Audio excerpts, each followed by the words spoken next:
Magtagwan tayo. Nakaupo, subukan yung tumayo. I wanna be a tutubi, a twinkle. Olo, ang ganda naman na nakakaantok. Sobrang relax talaga ako. Thank you. Kiss nyo naman ako. Mwah!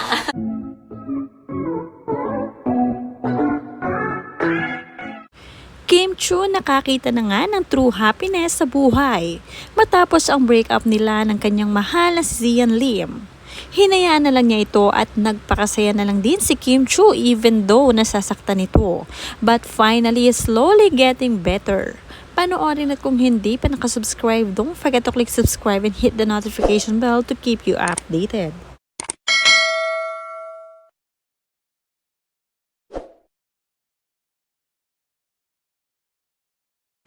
Malaking adjustment kay Kim Chu ang mag-solo, lalo at nakasanayan niyang kasama lagi ang kanyang jowa na si Zian Lim. Finally, with the help of her friends Bella Padilla and Angelica Panganiban ay nakaka-move on si Kim Chu at kahit papaano ay sumasaya ito.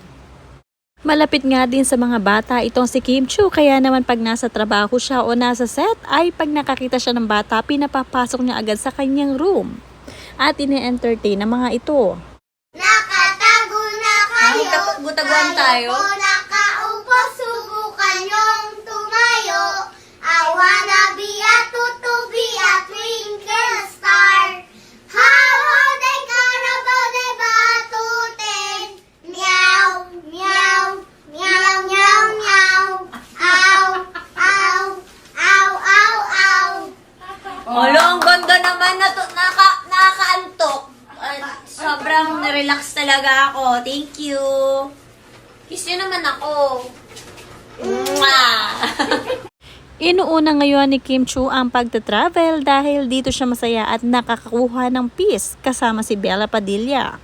Namumundok din siya at baka sakaling magka-jowa na muli sa bundok. At hindi lang basta bundok dahil sa ibang bansa pa siya umaakyat at nagma-mountaineering. Marami din silang nakikilala along the way kaya naman medyo sumasaya na rin itong si Kim Chu. Nakaka-encounter ng iba't ibang individual at eventually ay nagiging kaibigan na rin ito ni Kim Chu.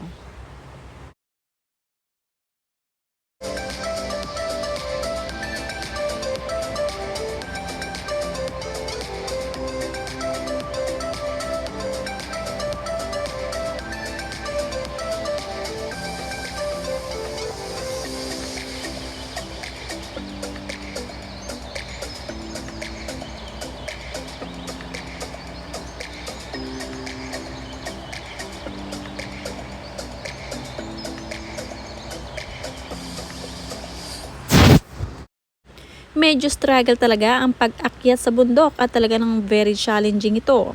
Hindi lang kasi ba sa bundok dahil matarik din ang kanyang inaakyat. Pero pagdating naman sa tuktok ay maganda ang kanyang pakiramdam dahil nakaya niyang labanan ang lahat ng obstacle papunta sa itaas.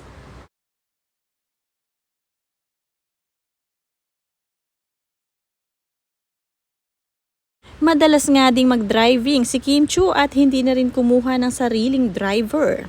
Mas nalilibang kasi siya pag siya mismo ang nagdadrive ng kanyang sasakyan at caring-carry naman niya ito.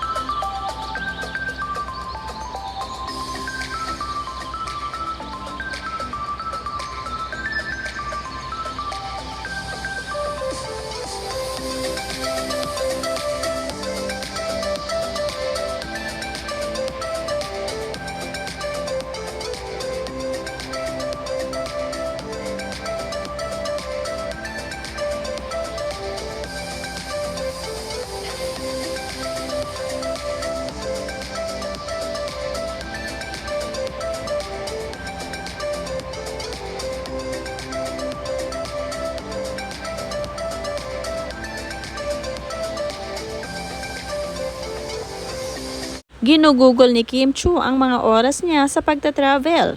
pag-unwind kasama ang mga kaibigan at syempre sa trabaho din. Dahil nga may pagka-workaholic itong si Kim Chiu ay hindi niya na nararamdaman ang sakit na idinulot ni Sian Lim. Though may mga oras talaga na hindi maiiwasan na maisipan niya at malungkot sa tuwing sasagi sa kanyang isipan ang mga pinagsamaan nila ng kanyang dating boyfriend.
Kung ang pagmamasdan yung mabuti ay mas naging blooming pa nga si Kim Chiu ngayong naging single na siya.